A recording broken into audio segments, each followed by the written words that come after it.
आपके भीतर एक स्थिरता और एक अभयारण्य है, जहां आप किसी भी समय पीछे हट सकते हैं और स्वयं हो सकते हैं। माइंड फोर्ज में आपका स्वागत है, वो स्थान जहां हम मजबूत दिमाग का निर्माण करते हैं। हरमन हेस का वो उद्धरण एक गहन सत्य को खूबसूरती से दर्शाता है कि हमारी बाहरी दुनिया की अराजकता के बीच और अक्सर हमारे अपने सिर के भीतर की अराजकता के बीच गहरी स्थिरता, एक अभयारण्य की संभावना निहित है। लेकिन हम में से कितने लोग वास्तव में उस अभयारण्य तक नियमित रूप से पहुंच पाते हैं? कई लोगों के लिए मन एक शांतिपूर्ण वापसी के बजाय एक शोरगुल वाले भीड़ भरे बाजार जैसा लगता है। हम बात कर रहे हैं अति सोच की, वो निरंतर चिंतन, चिंता और विश्लेषण पक्षाघात का जाल जो हमारी शांति, उत्पादकता और खुशी को हाईजैक कर सकता है। आज की अति जुड़ी हुई सूचना संतृप्त दुनिया में अति सोच की प्रवृत्ति बढ़ जाती है। लगातार सूचनाएं, अंतिम विकल्प और सामाजिक दबाव हमारे दिमाग को नियंत्रण से बाहर करने के लिए एक उपजाऊ जमीन बनाते हैं।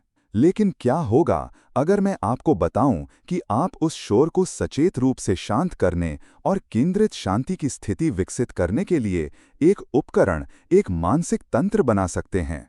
आज हम ठीक यही करने जा रहे हैं।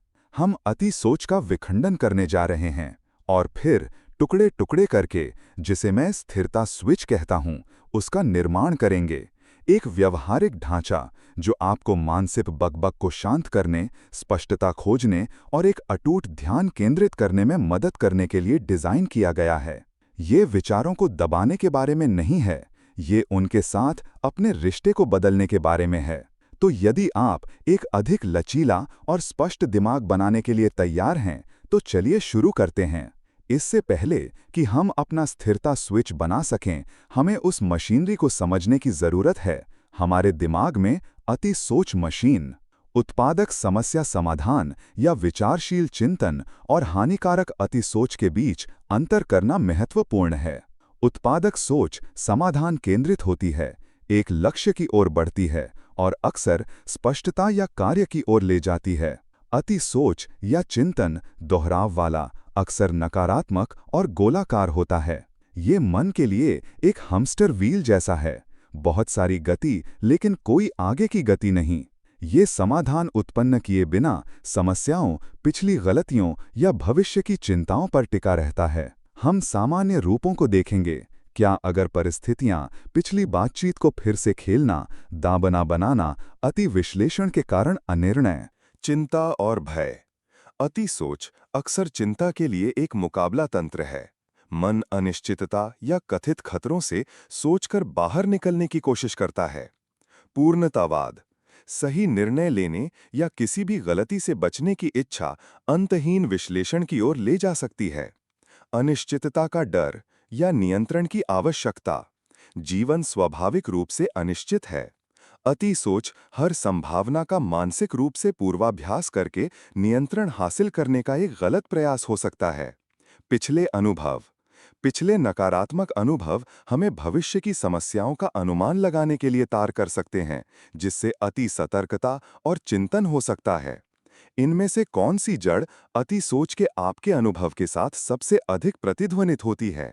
डीएमएन, ये नेटवर्क तब सक्रिय होता है जब हम किसी विशिष्ट बाहरी कार्य पर ध्यान केंद्रित नहीं कर रहे होते हैं। जब हमारा दिमाग भटकता है, दिवा स्वप्न देखता है या चिंतन करता है। पुराने ओवरथिंकर्स में डीएमएन अति सक्रिय या अव्यवस्थित हो सकता है। ये मस्तिष्क का निष्क्रिय मोड है, लेकिन कुछ के लिए निष्क्रिय का अर्थ है एक लूप में फंसना। प्रीफ्रंटल कॉर्टेक्स, हमारा कार्यकारी केंद्र, योजना, निर्णय लेने और भावनात्मक विनियमन के लिए जिम्मेदार है। तनाव और पुरानी अति सोच पीएफसी फंक्शन को खराब कर सकती है, जिससे उन मानसिक छोरों से बाहर निकलना कठिन हो जाता है। एड्रेनलिन और कॉर्टिसोल प्रभावी रूप से पीएफसी को हाईजैक कर सकते हैं, जिससे अधिक आदिम, प्रतिक्रियाशील मस्तिष्क क्षेत्र प्रभारी हो जाते हैं। हम अनिवार्य रूप से हर बार चिंता में लिप्त होने पर चिंता के लिए तंत्रिका मार्गों को मजबूत कर रहे हैं। अच्छी खबर, न्यूरोप्लास्टिसिटी का मतलब है कि हम नए, स्वस्थ रास्ते बना सकते हैं। मानसिक थकान और बर्नआउट, लगातार मानसिक मंथन थका देने वाला होता है। निर्णय पक्षाघात, विकल्पों का अधिक विश्लेषण करने से चुनने में असमर्थता हो सकती है। भावनात्मक निकास, बढ़ी हुई चिंता, तनाव, चिड़चिड़ापन और यहाँ तक कि अवसाद भी। कम उत्पादकता और फोकस, जब आपका दिमाग कहीं और हो तो वर्तमान पर ध्यान केंद्रित करना मुश्किल होता है। तनावपूर्ण रिश्ते, अति सोच से गलतफहमी और अनावश्यक संघर्ष हो सकता है। चूक गए अवसर, डर और अनिर्णय हमें मूल्यवान रिस्क लेने या अवसरों का लाभ उठाने से रोकते हैं। इन यांत्रिकी को समझना खुद को दोष देने के बारे में नहीं है, ये खुद को सशक्त बनाने के बारे में है। ये जानकर कि मशीन कैसे काम करती है, हम इसे और अधिक प्रभावी ढंग से संचालित करना सीख सकते हैं। अब आइए कुछ कालातीत ज्ञान पर नजर डालें जो इस मानसिक तूफान में एक अंकर प्रदान कर सकता है। सहस्त्राब्दियों से दार्शनिकों ने मानव मन की प्रकृति और शांति की खोज के साथ संघर्ष किया है। उनकी अंतर्दृष्टि हमें मानसिक स्थिरता विकसित करने में मदद करने के लिए शक्तिशाली अंकर प्रदान करती है। अपनी ऊर्जा केवल उसी पर केंद्रित करें जिसे आप नियंत्रित कर सकते हैं। आपके विचार, निर्णय, प्रतिक्रियाएं, कार्य और जिसे आप नहीं कर सकते, बाहरी घटनाएं, अन्य लोगों के कार्य, परिणाम, उनके लिए स्वीकृति का अभ्यास करें। अति सोच अक्सर बेकाबू को नियंत्रित करने की कोशिश से उत्पन्न होती है। स्टोइकिज्म हमें उस मानसिक ऊर्जा को भीतर की ओर मोड़ने के लिए सिखाता है। मार्कस ऑरेलियस ने बाहरी उथल-पुथल से अडिग, लचीलापन और शांति का एक आंतरिक किला बनाने की बात कही। ये रचनात्मक विचार और पूर्ण कार्य के माध्यम से बनाया जाता है। भाविक नकारात्मक परिणामों की संक्षिप्त भावना करना उन पर ध्यान केंद्रित करने के लिए नहीं, बल्कि मानसिक रूप से तैयार करने और यदि वे होते हैं तो उनके झटके को कम करने के लिए, और जब चीजें गलत नहीं होती हैं तो आपके पास अभी जो कुछ है उसकी सराहना करने के लिए। ये भविष्य के बारे में चिंता को सहज रूप से कम कर सकता है। ध्यान देना, जानबूझकर वर्तमान क्षण पर बिना किसी निर्णय के। अति सोच हमें अतीत, अफसोस, चिंतन या भविष्य, चिंता, क्या अगर में खींचती है। सचेतनता हमें अभी वापस लाती है, एकमात्र स्थान जहां जीवन वास्तव में होता है। माइंडफुलनेस हमें विचारों को क्षणिक मानसिक घटनाओं के रूप में देखना सिखाती है, जैसे आकाश में गुजरते बादल, बजाय इसके कि हम उनसे अपनी पहचान बनाएं या उन पर आंख मूंदकर विश्वास करें। ये महत्वपूर्ण मनोवैज्ञानिक दूरी बनाता है। अनासक्ति, चीजों के एक निश्चित तरीके से होने की आवश्यकता को छोड़ देना, मानसिक संघर्ष को कम करना जो अति सोच को बढ़ावा देता है। अपनी सांस की अनुभूति पर ध्यान केंद्रित करें, उतार चढ़ाव पर। जब आपका मन भटक जाए तो उसे धीरे से वापस लाएं। हम एक बेतुकी या अनिश्चित दुनिया के सामने भी अपनी प्रतिक्रियाओं और कार्यों को चुनने के लिए स्वतंत्र हैं। इस स्वतंत्रता के साथ जिम्मेदारी आती है। अति सोच कार्रवाई से बचने का एक तरीका हो सकता है, विचार की सुरक्षा में रहने का। अस्तित्ववाद हमें जीवन की अंतर्निहित अनिश्चितता को अपनाने और वैसे भी कार्य करने के लिए प्रोत्साहित करता है। एक मारक के रूप में कार्रवाई। अक्सर किसी निर्णय के बारे में अति सोच के चक्र को तोड़ने का सबसे अच्छा तरीका एक छोटा, प्रतिबद्ध कदम उठाना है। कार्रवाई नया डेटा बनाती है और परिप्रेक्ष्य बदलती है। ये दार्शनिक परंपराएं केवल अमूर्त विचार नहीं हैं, वे जीने के लिए व्यवहारिक मार्गदर्शिकाएं हैं। वे हमें याद दिलाते हैं कि हमसे पहले की पीढ़ियों ने भी इसी तरह के मानसिक संघर्षों का सामना किया है और आंतरिक शांति और शक्ति के लिए गहन मार्ग प्रशस्त किए हैं। अब आइए इन अंतर्दृष्टियों को एक ठोस ढांचे में एकीकृत करें। स्थिरता स्विच। स्थिरता स्विच एक 3 चरणीय मानसिक उपकरण है जिसे आप जब भी खुद को अति सोच की गिरफ्त में पाते हैं तो बना और तैनात कर सकते हैं। इसे इस तरह समझें, पता लगाएं, डिस्कनेक्ट करें, रीडायरेक्ट करें। लक्ष्य, जितनी जल्दी हो सके इस बात से अवगत होना कि आप ज्यादा सोच रहे हैं। आप जो नोटिस नहीं करते उसे बदल नहीं सकते। माइंडफुल चेक इन, दिन भर समय समय पर रुकें और पूछें, अभी मेरे दिमाग में क्या चल रहा है। संकेतों को पहचानें, ज्यादा सोचने के अपने व्यक्तिगत संकेतों को जानें। क्या ये तेज दिल की धड़कन है, मानसिक धुंधलापन का एहसास, दोहराव वाले विचार पैटर्न, शारीरिक तनाव? एक बार जब आप इसे पहचान लें तो बस इसे आंतरिक रूप से लेबल करें। ये ज्यादा सोचना है, ये चिंतन है, ये चिंता बोल रही है। एक बार जब आप इसे लेबल करें तो इसकी तीव्रता कम हो सकती है। ये एक अंधेरे कमरे में रोशनी जलाने जैसा है। एक छोटी नोटबुक रखें या नोट्स ऐप का उपयोग करें। जब आप खुद को ज्यादा सोचते हुए पकड़ें तो लिखें, मूल विचार, चिंता, इससे जुड़ी भावना। बस इसे लॉक करने से प्रारंभिक दूरी बन सकती है। यहाँ इसका विश्लेषण न करें, बस स्वीकार करें। ये कदम आपके दिमाग के लिए स्मोक डिटेक्टर लगाने जैसा है। ये आपको आग ज्यादा सोचने के पहले संकेतों के प्रति सचेत करता है। लक्ष्य, अपने विचारों से मनोवैज्ञानिक दूरी बनाना। ये महसूस करना कि आप अपने विचार नहीं हैं। विचार मानसिक घटनाएं हैं, जरूरी नहीं कि सच हों। ये आपके विचारों के साथ बात करने के तरीके को बदलने के लिए हैं, न कि स्वयं विचारों को। मैं असफल होने जा रहा हूं के बजाय इसे इस रूप में फिर से तैयार करें, मुझे ये विचार आ रहा है कि मैं असफल होने जा रहा हूं। ये तुरंत अलगाव पैदा करता है। धन्यवाद मन उस दिलचस्प या भयावह विचार के लिए विधिवत नोट किया गया। बिना उलझे इसे स्वीकार करें। अपने विचारों की कल्पना इस प्रकार करें, एक धारा में तैरते हुए पत्ते, आकाश में गुजरते बादल, एक स्क्रीन पर लिखे शब्द जो फिर फीके पड़ जाते हैं, गुजरती हुई कारें, आप पाथवात पर पर्यवेक्षक हैं, ड्राइवर या यात्री नहीं। बिना किसी निर्णय के, इसकी सामग्री में उलझे बिना, खरगोश के बिल में इसका पीछा किए बिना विचार का निरीक्षण करें। इसकी गुणवत्ता, इसके स्वर पर ध्यान दें, फिर इसे गुजरने दें। ये कदम किसी फिल्म पर रोकने बटन दबाने या पूरी तस्वीर देखने के लिए एक पेंटिंग से पीछे हटना है, ना कि केवल एक भारी डिटेल। आप खुद को अलग कर रहे हैं। लक्ष्य, सचेत रूप से अपना ध्यान और मानसिक ऊर्जा को किसी अधिक रचनात्मक, वर्तमान केंद्रित या मूल्य संरेखित चीज की ओर स्थानांतरित करना। 5 ऐसी चीजें बताएं जिन्हें आप देख सकते हैं। 4 ऐसी चीजें बताएं जिन्हें आप महसूस कर सकते हैं, जैसे फर्श पर आपके पैर, आपके कपड़ों का कपड़ा। 3 ऐसी चीजें बताएं जिन्हें आप सुन सकते हैं। 2 ऐसी चीजें बताएं जिन्हें आप सूंघ सकते हैं या सुखद गंधों की कल्पना करें। 1 ऐसी चीज बताएं जिसे आप चख सकते हैं, या पानी का एक घूंट लें और स्वाद पर ध्यान केंद्रित करें।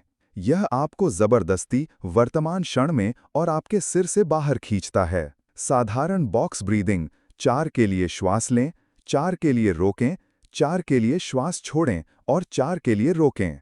या बस अपनी सांस की अनुभूति पर ध्यान केंद्रित करना। हाथ में लिए गए किसी भी कार्य में पूरी तरह से संलग्न हों, भले ही वो सांसारिक हो। पूरे ध्यान से बर्तन धोएं, किसी प्रोजेक्ट पर काम करें, कोई किताब पढ़ें। अपने आप से पूछें, अभी मैं कौन सी एक छोटी सी चीज कर सकता हूं जो मेरे मूल्यों के अनुरूप हो या मुझे किसी सार्थक लक्ष्य की ओर ले जाए, फिर उसे करें। यह समस्या केंद्रित से समाधान या क्रिया केंद्रित में बदल जाता है। यदि कोई चिंता बनी रहती है तो दिन में बाद में एक विशिष्ट सीमित समय निर्धारित करें, उदाहरण के लिए शाम 5 बजे 15 मिनट, ताकि उस पर सचेत रूप से विचार किया जा सके। जब उस समय के बाद विचार उत्पन्न होता है तो अपने आप से कहें, मैं शाम 5 बजे इससे निपटूंगा, और ध्यान दूसरी ओर लगाएं। हम अगले अध्याय में इस पर और अधिक विस्तार से विचार करेंगे। यह टीवी पर चैनल बदलने या सचेत रूप से किस रास्ते पर चलना है जैसा है। आप अपने फोकस पर सक्रिय नियंत्रण कर रहे हैं। स्थिरता स्विच, अस्वीकार करें, अलग करें, पुनर्निर्देशित करें। यह एक गतिशील प्रक्रिया है। आप एक लगातार विचार के लिए कई बार इसके माध्यम से चक्र कर सकते हैं। कुंजी सुसंगत अभ्यास है। हर बार जब आप इसका उपयोग करते हैं तो आप शांति और फोकस के लिए मजबूत तंत्रिका मार्ग बना रहे हैं। एक बार जब आप मूल स्थिरता स्विच ढांचे के साथ सहज हो जाते हैं तो आप मानसिक शांति विकसित करने की अपनी क्षमता को गहरा करने के लिए इन अधिक उन्नत उपकरणों को एकीकृत कर सकते हैं। जब आप अपने आप को एक गहरी अनुत्पादक चिंतन पाश में पाते हैं तो दृढ़ता से लेकिन धीरे से अपने मन में रुको कहें, या यदि आप अकेले हैं तो धीरे से जोर से भी। इसके तुरंत बाद स्थिरता स्विच के चरण 3 से एक पुनर्निर्देशन तकनीक का पालन करें, जैसे संवेदी ग्राउंडिंग या केंद्रित श्वास। कुछ लोगों के लिए यह आक्रामक रूप से किए जाने पर, या यदि यह सही करने के लिए एक और चीज बन जाती है, तो एक प्रतिक्रिया प्रभाव पैदा कर सकता है। कुंजी कोमल रुकावट है जिसके बाद दयालु पुनर्निर्देशन होता है, ना कि जबरदस्त दमन। जैसा कि उल्लेख किया गया है, एक चिंता अपॉइंटमेंट निर्धारित करें, उदाहरण प्रतिदिन 15 से 20 मिनट। इस दौरान सक्रिय रूप से अपनी चिंताओं को लिखें। प्रत्येक चिंता के लिए क्या यह मेरे नियंत्रण में है? यदि हाँ, तो मैं कौन सी एक छोटी सी कार्यवाही कर सकता हूँ? समाधानों पर विचार मंथन करें। यदि नहीं, तो क्या मैं स्वीकृति का अभ्यास कर सकता हूँ? स्टोइक सिद्धांत। लक्ष्य ये है कि चिंता को एक विशिष्ट अवधि तक सीमित रखा जाए और इसे अधिक संरचित और समाधान उन्मुख बनाया जाए, बजाय इसके कि यह आपके पूरे दिन में फैल जाए। जब समय समाप्त हो जाए तो सचेत रूप से अलग हो जाएं। यह आपदा के बारे में नहीं है, यह तर्कसंगत तैयारी के बारे में है। अपनी अति सोच को बढ़ावा देने वाले एक विशिष्ट भय को लें। पूछें, वास्तविक रूप से सबसे बुरा क्या हो सकता है? यदि ऐसा होता तो मैं कैसे सामना करता? मेरे पास क्या संसाधन हैं? इसे रोकने या इसके प्रभाव को कम करने के लिए मैं क्या कदम उठा सकता था? अक्सर सबसे बुरे मामले को जोर से कहना या लिखना उसे कम भयानक और अधिक प्रबंधनीय बना देता है। आप महसूस करते हैं कि आप इसे संभाल सकते हैं। यह अति सोच को चलाने वाले डर को कम करता है। हमारी मानसिक स्थिति हमारी शारीरिक स्थिति से गहराई से जुड़ी हुई है। नियमित शारीरिक गतिविधि, यहाँ तक कि तेज चलना, एंडोर्फिन जारी करती है, कॉर्टिसोल को कम करती है और चिंतन के लिए पैटर्न इंटरप्ट के रूप में कार्य कर सकती है। ये पीएफसी फंक्शन में भी सुधार करती है। प्रकृति में समय बिताने से चिंतन से जुड़ी डीएमएन गतिविधि कम होती है और मनोदशा और फोकस में सुधार होता है। नींद की कमी अति सोच और भावनात्मक प्रतिक्रिया को बढ़ाती है। लगातार गुणवत्तापूर्ण नींद को प्राथमिकता दें। एक अच्छी तरह से पोषित और हाइड्रेटेड मस्तिष्क बेहतर कार्य करता है। अत्यधिक कैफीन या चीनी से बचें, जो चिंता को बढ़ा सकते हैं। ये उन्नत रणनीतियां आपके मानसिक टूलकिट में शक्तिशाली संयोजन हैं। उनके साथ प्रयोग करें, देखें कि क्या प्रतिध्वनित होता है और उन्हें स्थिरता स्विच के अपने अभ्यास में एकीकृत करें। याद रखें, इन कौशलों को बनाने में समय और दोहराव लगता है। ज्ञान केवल संभावित शक्ति है, सच्ची शक्ति अनुप्रयोग से आती है। आइए देखें कि आम चुनौतीपूर्ण स्थितियों में स्थिरता स्विच का उपयोग कैसे करें और इसे गहराई से अंतर्निहित आदत कैसे बनाएं। सार्वजनिक रूप से बोलते समय स्वीकार करें, मुझे चिंता महसूस हो रही है और मैं उन सभी चीज़ों के बारे में सोच रहा हूं जो गलत हो सकती हैं। अलग करें, ये सिर्फ विचार हैं, भविष्यवाणियां नहीं, मैंने तैयारी की है। पिछली सफलताओं की कल्पना करें। पुनर्निर्देशित करें, अपनी सांस पर ध्यान केंद्रित करें, एक त्वरित संवेदी ग्राउंडिंग करें, अपनी शुरुआती पंक्तियों की समीक्षा करें। एक कठिन निर्णय का सामना करते समय स्वीकार करें, मैं अपने विचारों में फंस गया हूं, विकल्पों को अंतहीनता से दोहरा रहा हूं। अलग करें, मेरा दिमाग एक सही उत्तर खोजने की कोशिश कर रहा है जो मौजूद नहीं हो सकता है। ये सिर्फ संभावनाएं हैं। पुनर्निर्देशित करें, केंद्रित निर्णय लेने के लिए एक टाइमर सेट करें, रचनात्मक चिंता सिद्धांतों का उपयोग करके, फिर उपलब्ध जानकारी के साथ बेस्ट विकल्प के लिए प्रतिबद्ध हों। या एक ब्रेक लें और पूरी तरह अलग गतिविधि में संलग्न हों। एक गर्मागर्म बातचीत में स्वीकार करें, मैं रक्षात्मक या गुस्साई महसूस कर रहा हूं और वे जो कह रहे हैं उसे दोहरा रहा हूं। अलग करें, मेरा भावनात्मक मस्तिष्क सक्रिय है, ये प्रतिक्रियाशील विचार हैं। पुनर्निर्देशित करें, समझने के लिए सुनने पर ध्यान केंद्रित करें, सिर्फ जवाब देने के लिए नहीं। बोलने से पहले एक शांत सांस लें, मैं बयानों का उपयोग करें। यदि अभिभूत हों तो एक संक्षिप्त विराम के लिए पूछें। सोने में परेशानी होने पर स्वीकार करें, मेरा दिमाग दिन के विचारों या कल की चिंताओं से दौड़ रहा है। अलग करें, ये सिर्फ विचार हैं, दिन खत्म हो गया है, अब आराम का समय है। विचारों को एक बाड़ पर कूदते हुए भेड़ के रूप में कल्पना करें या एक धारा पर पत्ते तकनीक का उपयोग करें।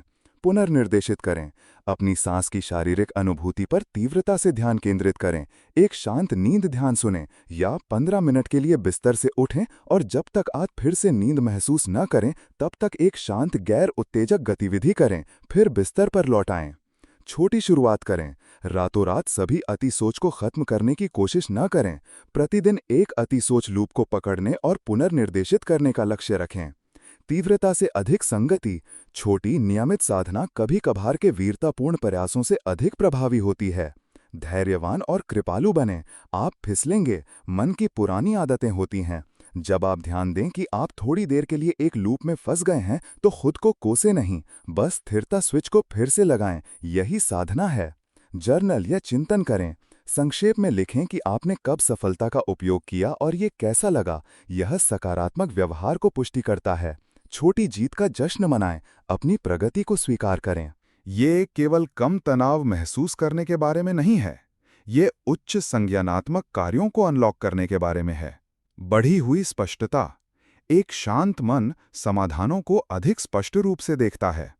बेहतर निर्णय लेना, कम भावनात्मक अपहरण, अधिक तर्कसंगत विचार। बढ़ी हुई रचनात्मकता, स्थिरता नए विचारों के उभरने के लिए जगह बनाती है। बेहतर भावनात्मक विनियमन, अपनी प्रतिक्रियाओं को चुनने की अधिक क्षमता।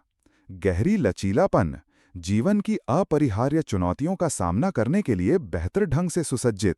अधिक उपस्थिति और आनंद, वर्तमान क्षण की सराहना करने में अधिक सक्षम। मानसिक स्थिरता का निर्माण एक सतत यात्रा है, एक कौशल जो प्रत्येक सचेत अनुप्रयोग के साथ मजबूत होता है। यह सच्ची मानसिक लचीलापन बनाने और अपने जीवन की गुणवत्ता बढ़ाने के सबसे शक्तिशाली तरीकों में से एक है। हमने आज माइंड फोर्ज पर बहुत कुछ कवर किया है। हमने अति सोच मशीन का विघटन किया है, प्राचीन दर्शन से ज्ञान प्राप्त किया है और सबसे महत्वपूर्ण बात, हमने स्थिरता स्विच बनाया है। आपका 3 चरणीय खाका। स्वीकार करें, अलग करें और पुनर्निर्देशित करें। याद रखें, अति सोच एक आम मानवीय अनुभव है, खासकर हमारी मांग वाली दुनिया में। लेकिन इसे आपके मानसिक परिदृश्य को निर्देशित करने की आवश्यकता नहीं है। आपके पास उन चक्रों को बाधित करने, गहन शांति के क्षणों को विकसित करने और अपनी अविश्वसनीय मानसिक ऊर्जा को वास्तव में मायने रखने वाली चीजों की ओर पुनर्निर्देशित करने की शक्ति है। जिस परिवर्तन की हम बात कर रहे हैं वह गहरा है। यह अपने विचारों का शिकार होने से अपने मानसिक स्थिति के पर्यवेक्षक और निदेशक बनने का बदलाव है। यह शांति और फोकस का एक आंतरिक अभयारण्य बनाने के बारे में है, जिसे आप कभी भी कहीं भी एक्सेस कर सकते हैं। यह मानसिक शक्ति का सार है। इस हफ्ते मैं आपको अपने स्वयं के अति सोच पैटर्न्स के प्रति अत्यधिक जागरूक बनने की चुनौती देता हूं। एक आवर्ती स्थिति या विचार के प्रकार की पहचान करें जो आमतौर पर आपको अति सोच के चक्र में भेजता है। अगली बार जब ये उत्पन्न हो तो सचेत रूप से स्थिरता स्विच को तैनात करें। इसे बिना किसी निर्णय के स्वीकार करें, हमारे द्वारा चर्चा की गई तकनीक से अलग करें और अपना ध्यान किसी अधिक रचनात्मक चीज या वर्तमान क्षण पर पुनर्निर्देशित करें। ध्यान दें कि यह कैसा लगता है। एक छोटा सा बदलाव भी एक जीत है। मुझे आपके अनुभवों के बारे में सुनना अच्छा लगेगा। अति सोच के साथ आपकी सबसे बड़ी चुनौतियां क्या हैं? स्थिरता स्विच का कौन सा हिस्सा आपके साथ सबसे अधिक प्रतिध्वनित होता है? नीचे कमेंट में अपनी अंतर्दृष्टि और सफलताएं साझा करें। आपकी यात्रा दूसरों को प्रेरित कर सकती है। एक लचीला, स्पष्ट और शक्तिशाली दिमाग बनाना एक सतत अभ्यास है। यदि आपको इन उपकरणों में मूल्य मिला है और आप मनोविज्ञान, न्यूरोविज्ञान और दर्शन से व्यवहारिक अंतर्दृष्टि के साथ अपने मानसिक टूलकिट का निर्माण करना जारी रखना चाहते हैं, तो सुनिश्चित करें कि आप उस सब्सक्राइब बटन को दबाएं और नोटिफिकेशंस ऑन करें ताकि आप हमारा अगला वीडियो न चूकें। माइंड फोर्ज में मेरे साथ जुड़ने के लिए धन्यवाद। आगे बढ़ो, इन सिद्धांतों को लागू करो और भीतर की स्थिरता का निर्माण करो। मैं तुम्हें अगले में देखूंगा।